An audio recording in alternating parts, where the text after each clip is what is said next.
I want to give you a report on a roundtable we had in Paris last week, October 3rd, on this project we have to rethink the valuation of companies. We held our roundtable at the National Assembly in Paris in the Salle Colbert.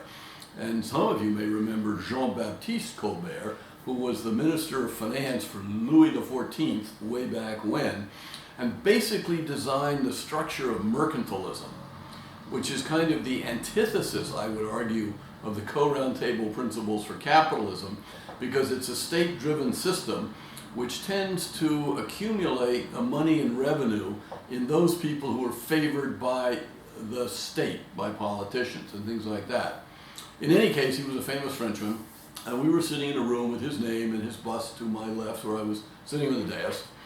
And the session was sponsored by a deputy, a very impressive woman, Olivia Grégoire, who was a classmate of French President Macron when they were both in university.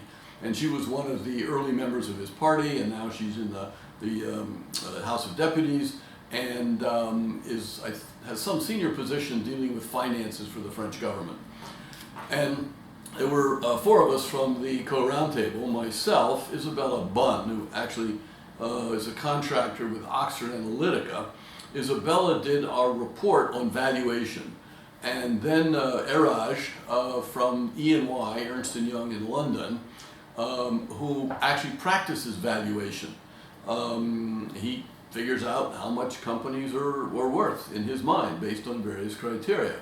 And then a new young Dutch colleague, Michel Schlot, came down from Amsterdam, and he and his colleagues have put together a new reporting format for the impacts of companies, which is not yet valuation, but it's a foundation for valuing what good and what bad flows from the business activities of the company.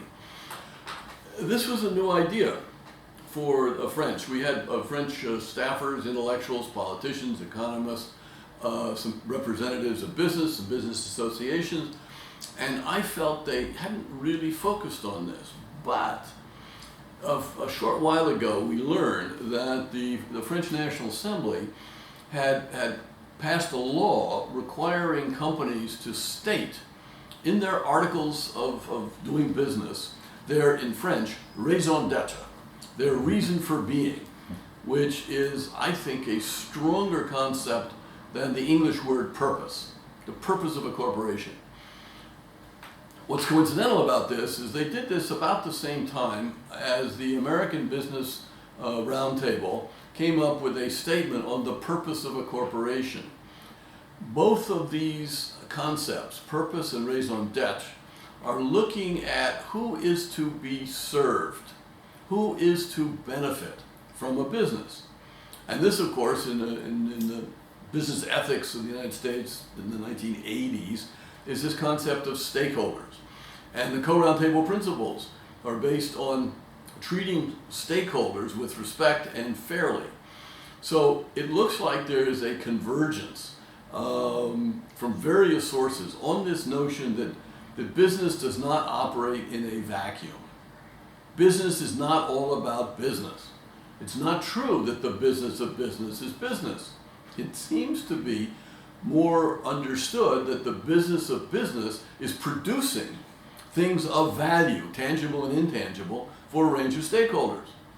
Its customers, its employees, the people who fund it with debt or equity, the communities, the environment. How does it compete with competitors fairly or with cruelty? So the business is in a chain of causation. I don't know, St. Thomas Aquinas or Aristotelian notion that there are things that preceded you, there's what you do, and then there's the consequences that flow from what you do. I think we are at a possible inflection point, and the response of the senior French people to our presentations gives me confidence that the inflection point will be a turning in a good direction.